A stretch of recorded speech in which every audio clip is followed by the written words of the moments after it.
ce geste de toi viendra mon secours.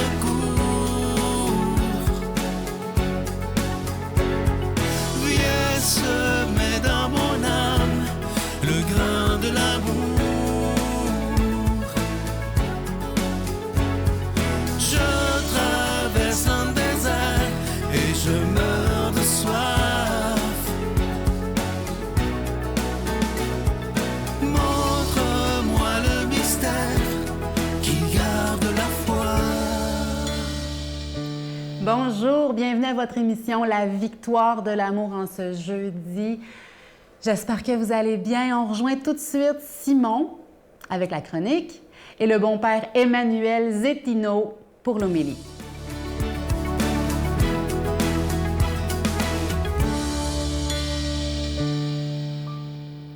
Bonjour tout le monde, on continue notre série sur les 10 commandements, 10 paroles de Dieu pour notre bonheur.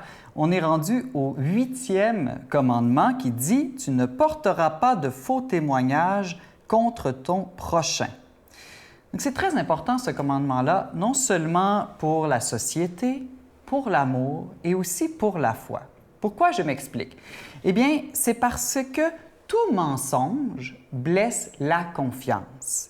Sans la confiance, il est absolument impossible de vivre ensemble, impossible d'aimer et impossible de croire. Voilà pourquoi, si on ne peut pas vivre ensemble, ça blesse la société.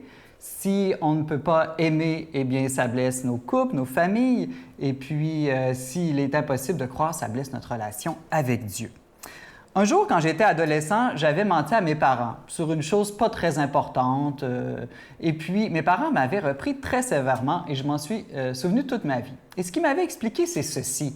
C'est pas tant que tu nous aies menti une fois sur cette petite chose qui soit grave. C'est le fait que ça allait détruire la confiance entre nous. Et à l'avenir, quand tu vas nous dire des choses, Simon, on ne sera pas certain si c'est vrai ou pas.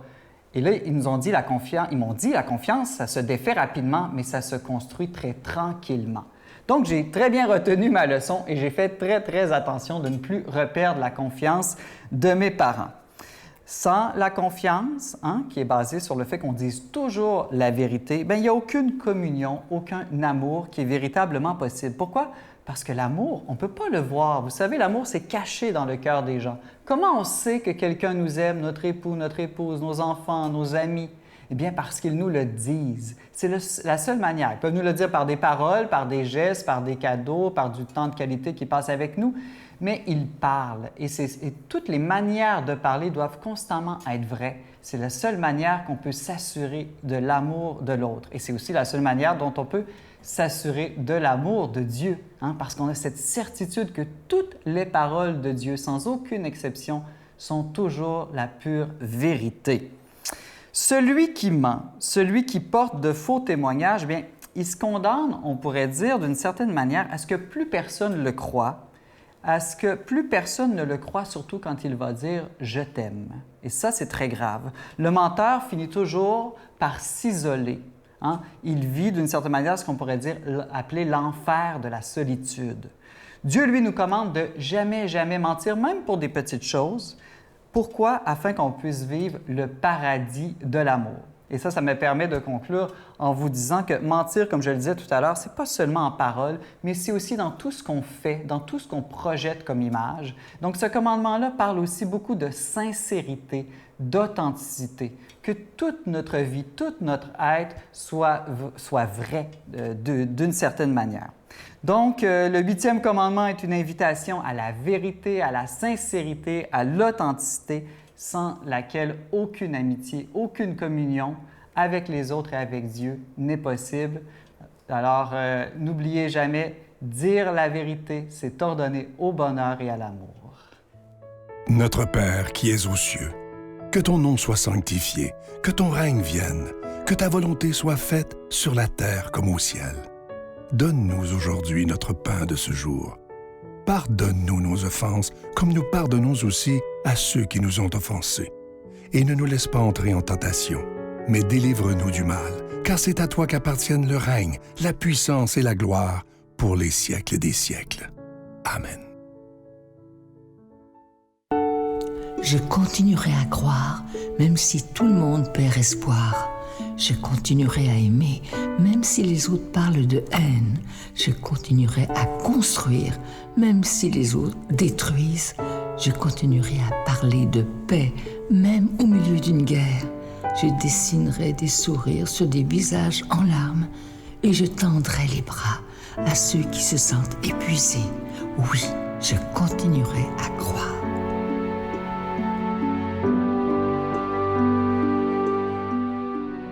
Encore une fois, je vous parle de mon tout nouveau livre qui s'intitule « Les anges tels que présentés dans la Bible ». Il est tout nouveau, tout chaud. J'y ai mis tout mon cœur et je suis certain qu'il va vous plaire. Vous allez surtout apprendre beaucoup de choses parce que vous savez qu'il y a eu des centaines de livres qui ont été écrits sur les anges et parfois on se dit c'est tellement ésotérique, on ne sait pas où ils ont pris ça. Mais vous savez que les anges, la source historique, c'est vraiment dans la Bible. C'est pas ailleurs, là.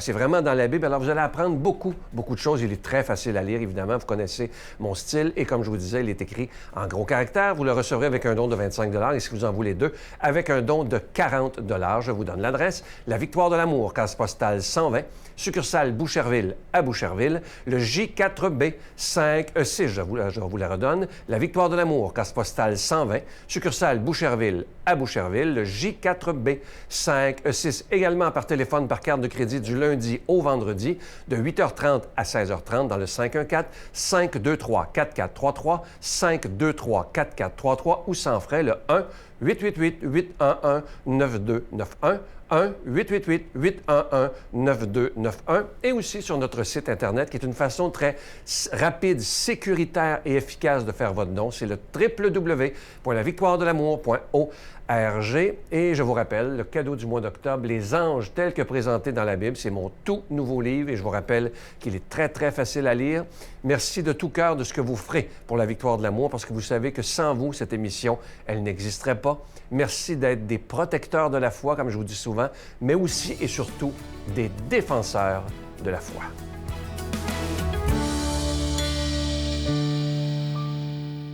Mon Dieu, donnez-moi la sérénité d'accepter les choses que je ne peux changer, le courage de changer les choses que je peux et la sagesse d'en connaître la différence. Amen.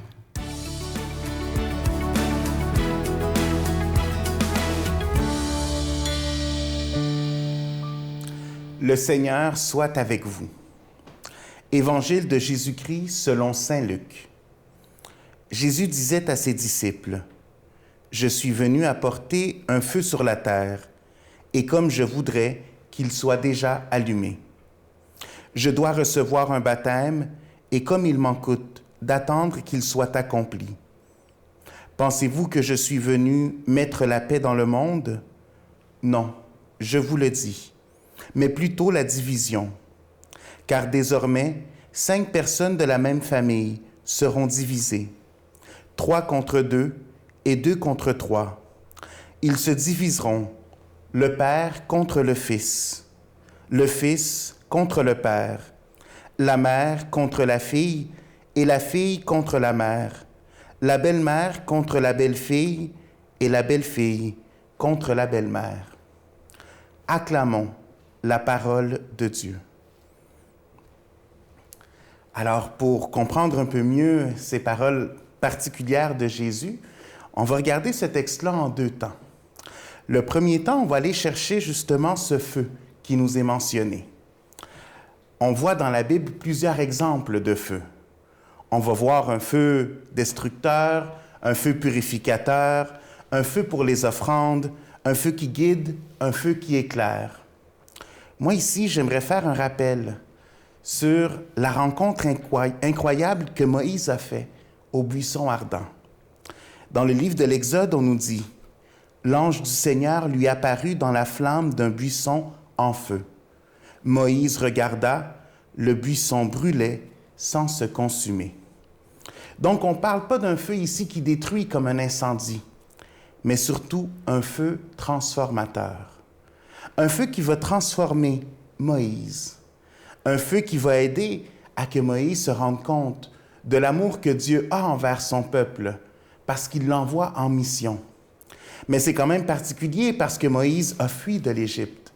Moïse a assassiné en Égypte, et c'est pour ça qu'il s'est réfugié ailleurs. Et ici, dans ce feu, dans cette transformation, dans cette purification, Moïse va revenir en Égypte pour libérer le peuple d'Israël. Et c'est comme ça qu'il devient maintenant un messager. Il devient un instrument pour que Dieu puisse libérer son peuple. La parole de Dieu aujourd'hui, elle est très claire.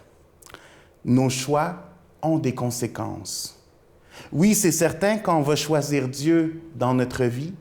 Cela veut dire que peut-être les autres qui sont dans notre alentour, comme on nous dit dans l'Évangile, que ce soit la famille, que ce soit les amis, ne seront peut-être pas d'accord avec nos choix. Et en même temps, on peut dire, bien, finalement, à quoi ça sert si la présence de Dieu ou si le choix de Dieu dans ma vie va apporter division au lieu de paix ou au lieu d'unité. Mais c'est là où on est appelé à aller chercher justement cette essence de la parole de Dieu. Une parole de Dieu qui est vraie. Parce qu'on dirait qu'ici, c'est comme si tomber dans la division, dans nos propres familles, avec nos amis, ça serait une possibilité de nous décourager. Mais au contraire, Jésus est très vrai et très honnête dans son message. Et c'est là où on doit aller à cet essentiel-là. Avec Jésus, on est face à la vérité. Donc, il n'est pas là pour nous raconter que tout va bien aller, mais il est très honnête et il nous dit, oui, il pourra y avoir de la division, mais en même temps, ce n'est pas pour vous décourager, mais au contraire, c'est pour continuer à veiller. C'est pour continuer à être des témoins. Est-ce qu'il dit que la division va être pour toujours? Non. Et c'est là où notre travail, c'est là où notre volonté de croire en Dieu, de vivre avec Dieu, nous amène à justement être capable de nous laisser transformer et être capable de garder ce feu ardent.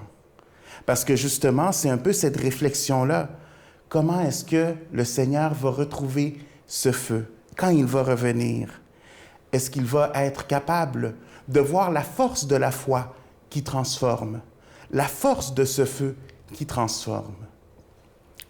Alors, mes frères, mes sœurs, que l'Esprit Saint nous aide à persévérer sur le chemin de la foi, à nous laisser transformer par ce feu ardent, comme Moïse, qui a été capable de revenir avec un regard totalement différent, avec une mission tout à fait particulière. Que le Saint-Esprit nous aide à pouvoir vraiment être ces instruments qui vont rejoindre les autres personnes, qui vont travailler à annoncer et à témoigner de cette bonne nouvelle pour que le feu de Dieu puisse continuer à être ardent. Je vous bénis au nom du Père et du Fils et du Saint-Esprit. Je vous salue Marie, pleine de grâce. Le Seigneur est avec vous. Vous êtes bénie entre toutes les femmes, et Jésus, le fruit de vos entrailles, est béni. Sainte Marie, Mère de Dieu, priez pour nous pécheurs, maintenant et à l'heure de notre mort. Amen.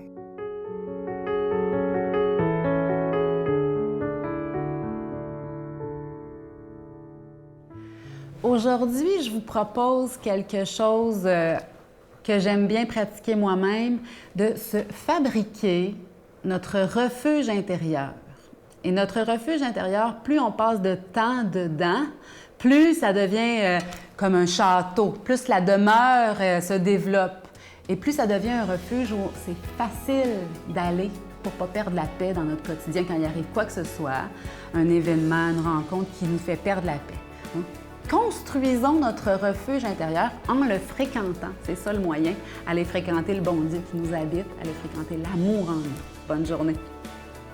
L'Église a plus de 2000 ans. Alors, des pronostics de la sorte, des schismes, des crises, des guerres, elle en a traversé, des scandales, elle en a traversé, mais elle a produit aussi des choses merveilleuses.